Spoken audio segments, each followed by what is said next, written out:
So far, really great day. Thanks for putting this together. A lot of work went into it. Appreciate the opportunity to speak. I'll start off by saying I'm not much of a public speaker. I get quite nervous, and it's not really my thing. I'd probably much sooner be out working than speaking at something like this. But I am old school. I do every time, well, most times if I hardly ever speak. But I made a handout, which I'm going to have my boys hand out to you. So very old school. I've never done a PowerPoint in my entire life. So they're going to hand them out. And if you want to take some of those, take it along, throw it away. But that's how I like to roll. I like to have my thoughts jotted down. And I just think it's nice to look at something when someone does do a handout. So my task or topic given to me was family provision and the productive household. I'll start off by just mentioning a little bit about myself. Where to start? Father of 9 children, of course, married 22 years. So we live in Ephrata. We attend IRBC. They're in Joel for quite a while. Actually met him in the concrete industry.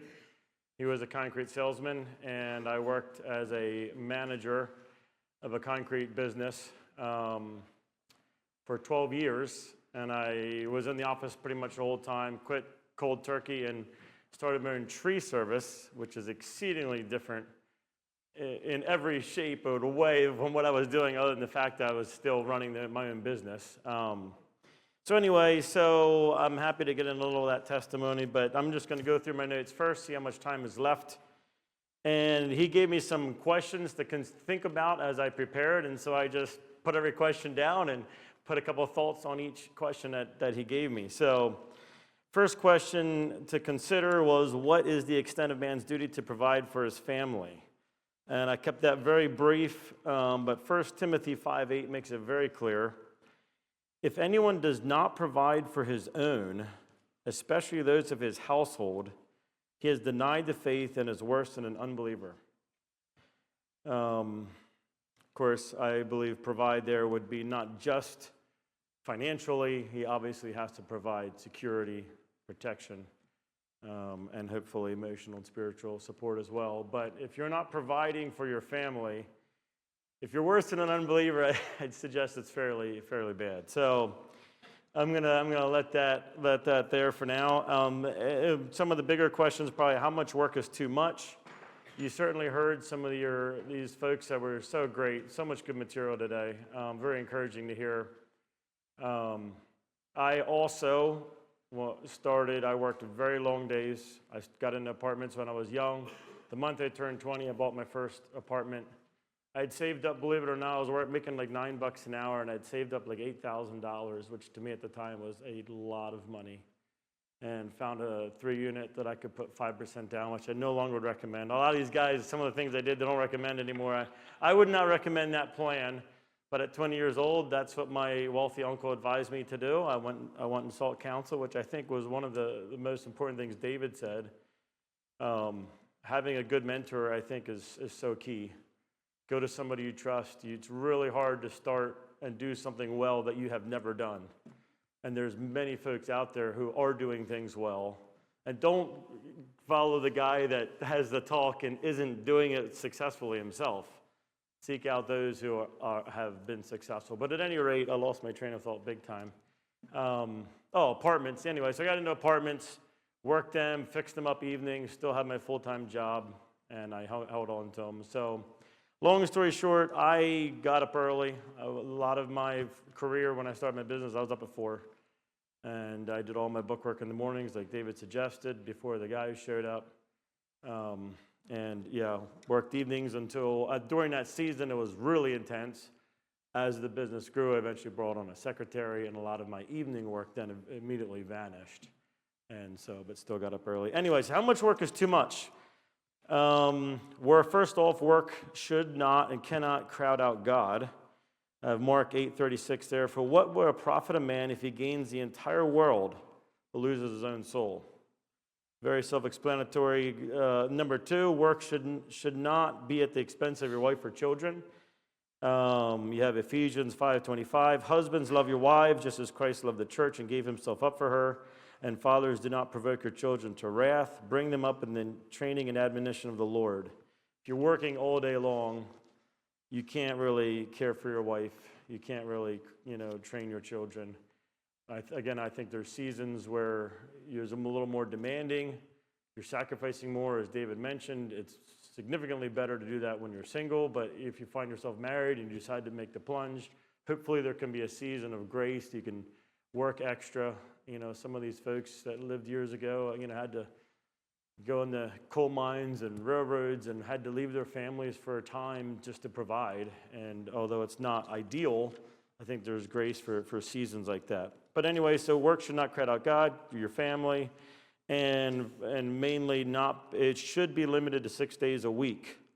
Exodus 20, verse 9 to 10. 6 days you shall labor and do all your work, but the seventh day is the Sabbath of the Lord your God. In it you shall do no work.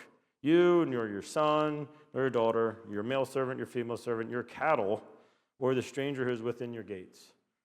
So I know there's different interpretations of how to treat the Sabbath today. My position would still be, it goes back to creation, of course. God worked 6 days, he rested the seventh. We have in our 10 Commandments. I think the godly way of treating work is you work 6 days and you take a Sabbath rest. So you can ask questions about that later if you'd like. I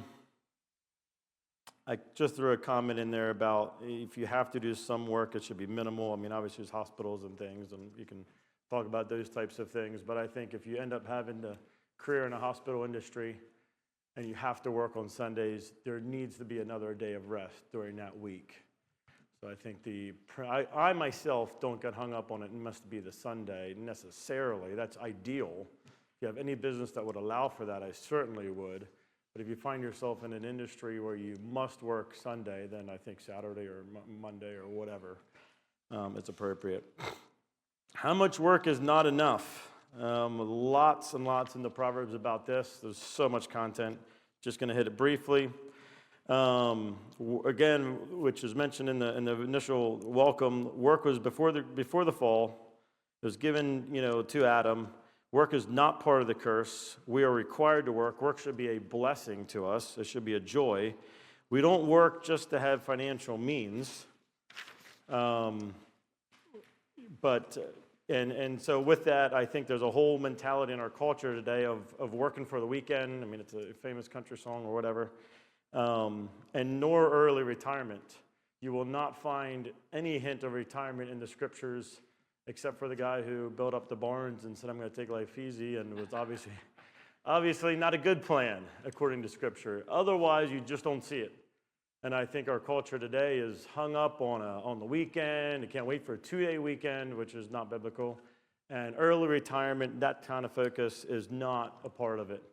And again, write your questions down if you want to ask about that. So Genesis chapter 2, the Lord God took the man, put him in the Garden of Eden to work it and keep it. Again, prior to the fall. Ephesians 2:3, chapter 3, verse 10. For even when we were with you, we commanded you this: if anyone will not work, neither shall he eat. I think if you cannot work, that's something different. If you are not wanting to work, you starve. I mean, I didn't write it. That's my position. And the Proverbs seems to back it up. A worker's appetite works for him. His mouth urges him on. Proverbs 16, verse 26. The lazy man should not be going to the welfare and any other organization. He's going to have to get out there and feed his own hunger. And I think by giving to people who are capable, we're not allowing Proverbs to do what it's said it's doing. All right, so 2 Thessalonians chapter 3, verse 11. For we hear that there are some who walk among you, this is speaking of the church, in a disorderly manner, not working at all, but being busybodies.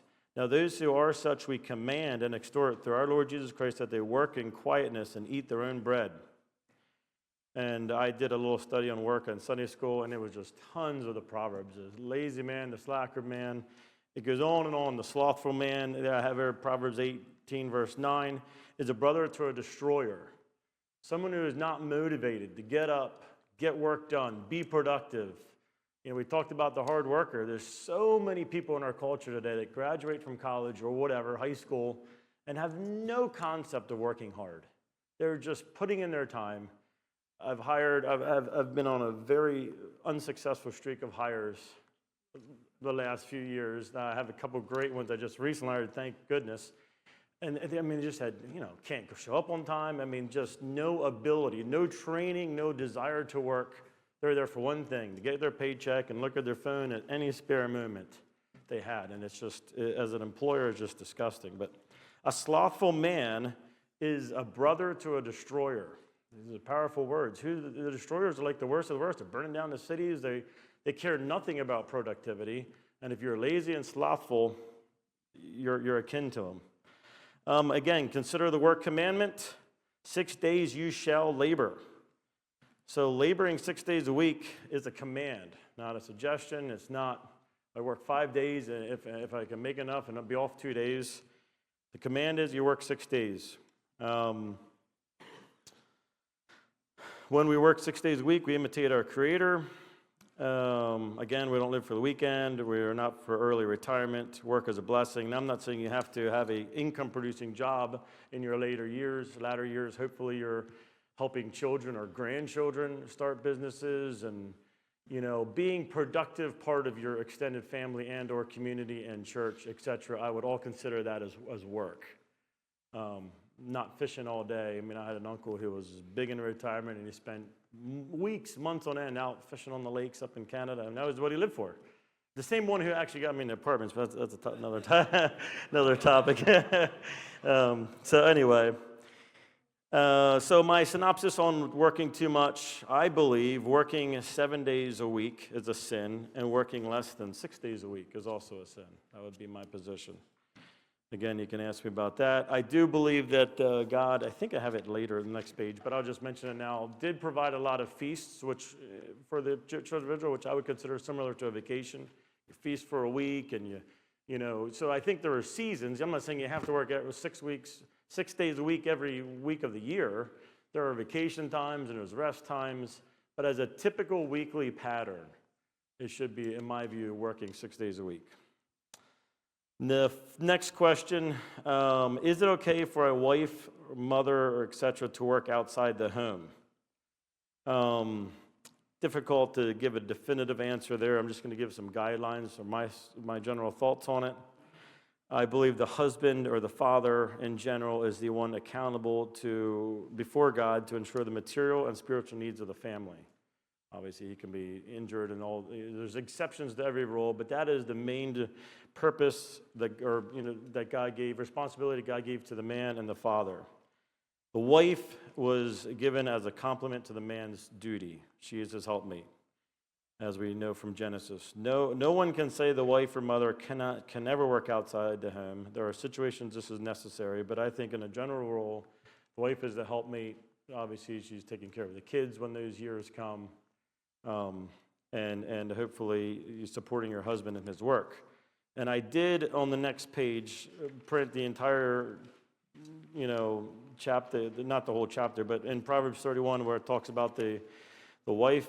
And this wife, which I'm going to read, mainly the bold parts, is certainly a hard worker. Proverbs 31 wife.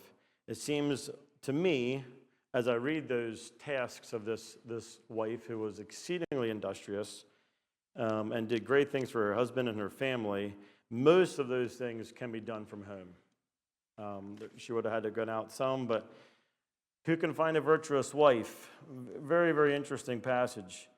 I'm going to skip some of the lines, but her worth is far more than rupees. Her husband trusts her. She will have no lack of gain. She does her husband good and not evil. She seeks out wool and flax, willingly works with her hands. So things you can certainly do from home. Now, I know our culture is different and our economies are different. But, okay, so she's like the merchant ship. She brings her food in from afar. She arises while it is yet night, provides food for her household, a portion for her maidservants. She considers a field and by it from her profits. She plants a vineyard. I'm not sure how far away the field is, but maybe had to work outside some there. Her lamp does not go out at night. She stretches out her hand to this distaff, and her hand hand holds the spindle, so I think those are instruments for making garments and clothing. So she's getting up before daylight, staying awake late at night, working, being productive. She extends her hand to the poor and needy, jumping up. She makes tapestry for herself. Her clothing is fine linen and purple. Her husband is known in the gate. She makes garments and sells them. She supplies sashes for the merchants. Skipping down, she does not eat the bread of idleness. Her children rise up and call her blessed. So, synopsis of this, let her own works praise her in the gates. This Proverbs 31 wife, at least, is an exceedingly hard worker. It makes you almost feel like, how can you find time to do all that? I mean, and so in my mind, again, which I started off in the beginning, work should be a blessing. It should be a joy. We should have a privilege of working to provide for our families. And you know, some of these guys that started businesses, and I know I did myself, we get up early. I don't wake up without my alarm. And when my alarm goes off, I am not excited to get up. I drag myself out of bed. And 10 minutes later, I feel fine. It doesn't last long. But it's not like, you know, I'm like, oh, yeah, it's 4 o'clock. I'm excited to go. You know, it takes some discipline. Anything that you do in life, or most things, take discipline. You got to set your face like flint and you know, and do stuff that is unpleasant at times for the reward that it brings you. So anyway, as far as wives go, I know I don't have a lot of time, so I know I'm talking very quickly, and you can look at your notes later if you want to take them home. It seems to me they more or less, a lot of what they're doing can be done at home. Not all of it, but a lot of it can be. And I know our economy is different. I'm going to touch on that shortly, but I think the wife, if possible, should be doing as much productivity as she can in her household. Titus kind of seems to say the same. Titus chapter 2, verse 4, train the young women to love their husbands and their children, to live wisely and be pure, to work in their own homes, to do good and be submissive to their husbands, etc. New KJV there says be homemakers. So there again, I believe a woman's work, as much as possible, should revolve around her and children and household. That's what I would say. Next question: what are some home-based business and income opportunities? I know when I was deciding to go away from my office job as concrete manager in a concrete company, I just had the hardest time trying to decide, what do I want to do? I looked at so many different career opportunities. What would I be good at? And I get it. It's a challenging thing to think through. The one gentleman said, you know, finding a spouse is maybe the biggest, you know, decision of your life.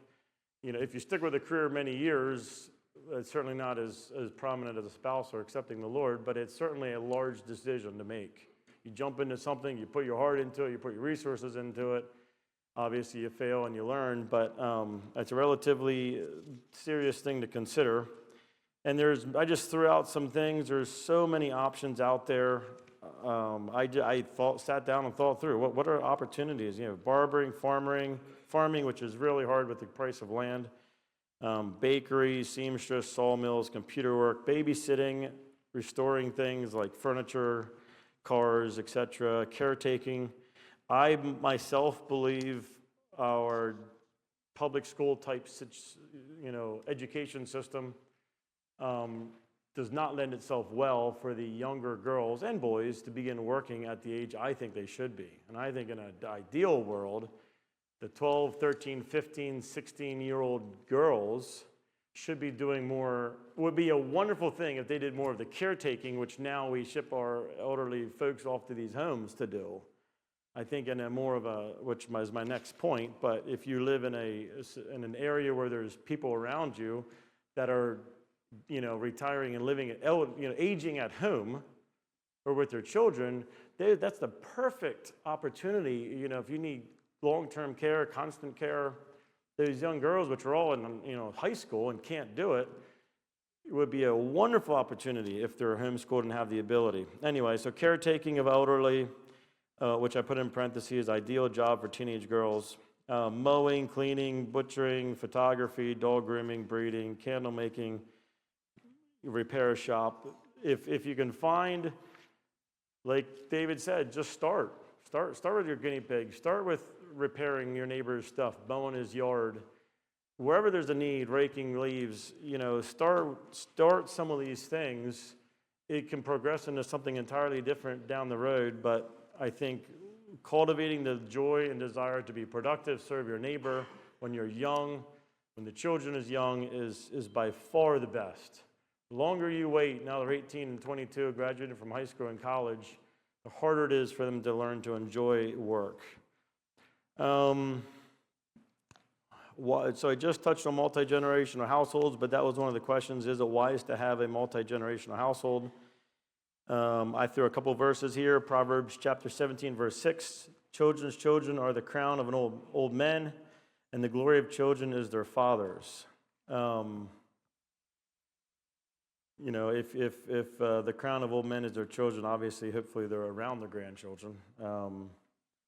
And then 1 Timothy, if a widow has children or grandchildren, let them first learn to show piety at home and repay their parents. So this is, I believe, talking about, helping the elderly widows who needed financial assistance. If you had grandchildren, you were considered not, eligible for the assistance of the church. The grandchildren needs to be the one to step up there. And as I alluded to earlier, I think we lose a lot when we ship the older generation off to the retirement communities, and the grandchildren, in my view, would be the ones that are responsible to taking care of the widows, at least at a minimum, according to 1 Timothy. And hopefully, if their grandfather, who's a widower maybe, or they're both alive and incapable of helping themselves, you would think the grandchildren, and of course, and the children, should be there to help. And I think our culture has done itself a disservice by, the younger generation, the multi-generational household not being a thing anymore.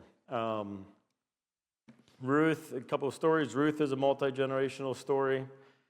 You're living together, obviously, and helping, her, I guess, to get this straight, was it Naomi helping Ruth?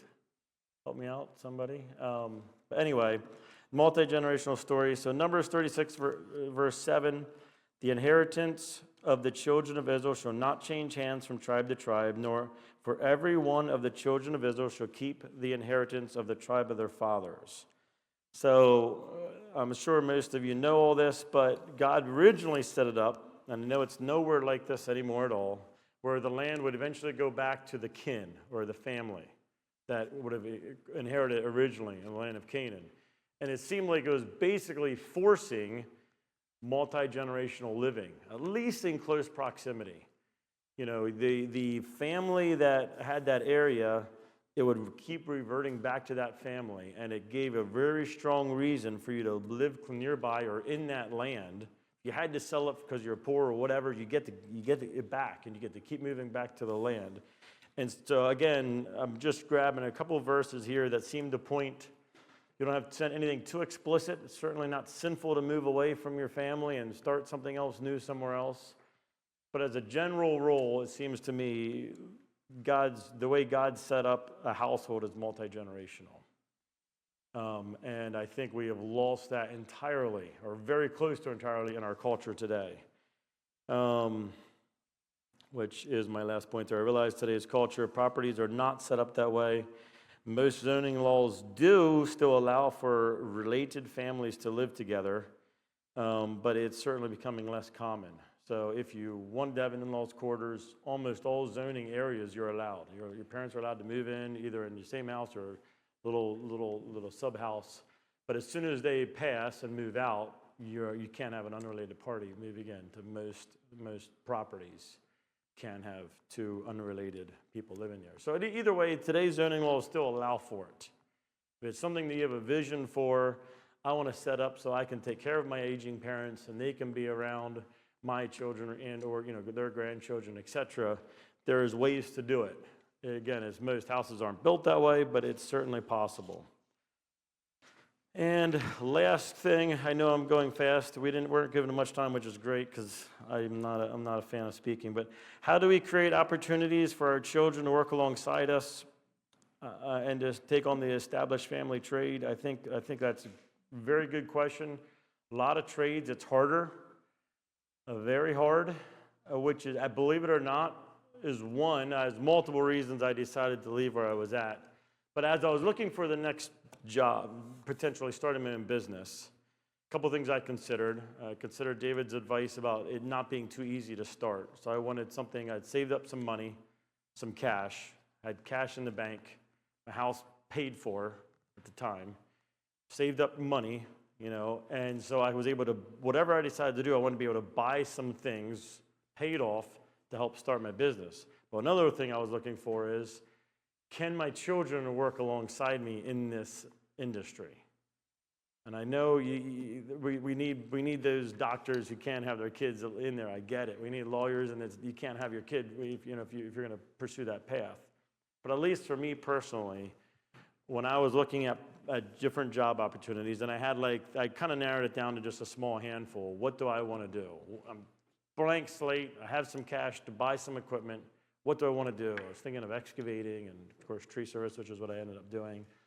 And anything else. I didn't want to be a painter because you can start painting in a van and a paintbrush. I wanted something that was a little harder to get into. And you can get into tree work with a chainsaw, but believe it or not, your small guys cannot compete with us. I have $150,000 chipper pulled by a $120,000 chip truck. They have none of that. And they charge more for the same job because it takes them infinitely longer. So at least in our area, my biggest competitors as far as pricing goes is the other biggest player. And the small little guys I can usually outbid. And I think we're making way more money. I know I'm paying my guys better than most of those guys are. So basically the capital, the equipment that in my industry, the equipment is needed in order to be efficient. And the efficiency is what allows the lower price and the higher margin, et cetera. At any rate, so as far as training your children, there are certainly opportunities out there. Bring them into the family trade. Shoemaker, sweeping the floors. I used to work at Grofter Concrete. His boys were in washing the trucks evenings, and you can bring them into opportunities. There's an endless, you can ask my sons who are here, there's an endless amount of opportunity as far as work around the shop in the tree service. I mean, there's the never-ending list. So teaching them to work, I wasn't always the very good example. I certainly have my own set of sins, and if I feel like they weren't working as hard as they should, I got more frustrated than I certainly should have. I was a very much, we're here to work, we're not goofing off, and I was a slave driver maybe, I don't know, kind of got a little upset too quickly. I think I'm doing better at some of those things, certainly not where I should be at, but so back to my topic here, I did throw out a couple ideas. If it's not even in your industry or your family trade, look for ways to get them a job. And some of you folks know Chris Hume. He was looking for work for his son Leland. He was like, I don't care if you don't pay him at all. You don't have to pay him a penny. Just let him come and work. I was like, hey, I got work. So he was ever weed eating and things, and he probably doesn't work as good as my kids do that grew up with it their whole lives. But when you don't pay a guy much, he has value now, you don't have to, when the guy's, 8, 9, 10, your child labor laws are such a pain, but he can weed eat and mow, and we just have things that the young kids can do. We have a 12-acre property with a creek running through it and weed eating like there's no other. So we have projects to do, but if you don't live in that environment, try to help a neighbor. Mow the yards for the neighbors. You don't have to make much. This isn't a money-making gig. This is a learning to be responsible. Hey, it's Thursday night. You got to mow again. You have a schedule. Get your kids into the schedule of work, the disciplines of work, and those types of things. So last sentence, teaching and having your children work when they are young and willing to help and develop a joy for work, I would say is a great thing to do at a young age. We should not treat work as a curse. We shouldn't treat it as a necessary evil. It is a privilege that God has granted us. It gives us joy, fulfillment, all those things. We should embrace work, teach our children to work, teach them to find enjoyment and fulfillment in their work. So that's my notes.